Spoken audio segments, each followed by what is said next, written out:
अस्सलाम वालेकुम वीवर्स, आज हम बना रहे हैं खजूर और दूध का शेक। आइए देखते हैं कैसे बनता है। इसके लिए हमने दूध लिया है 1 लीटर, इसे हमने उबाल के ठंडा कर लिया है। और खजूर ली है 15 अदद, क्रीम हाफ़ पैकेट, शहद 1/4 कप और चीनी हाफ़ कप। खजूरों को हमने 8 घंटे के लिए भिगो दिया था और इसकी गुठलियाँ निकाल ली हैं और ये इस तरह से हो गया है। अब इसे ग्राइंडर में डाल देंगे।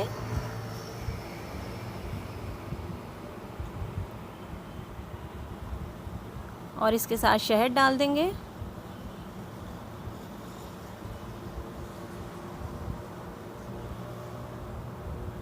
क्रीम शामिल कर देंगे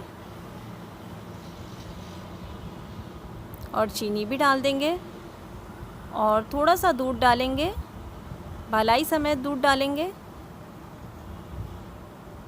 क्योंकि ये गाढ़ा रखना होता है। अब इसे ग्राइंड कर लिया है हमने। अब बकिया दूध में आइस क्यूब डाल के इसे दोबारा ग्राइंड करेंगे और उन दोनों दूध को हम मिला देंगे। इस तरह से ये मिक्स कर लिया है हमने। अब ये हमारा खजूर और दूध का शेक सर्विंग के लिए तैयार है। तो ट्राई कीजिएगा। Thank you for watching.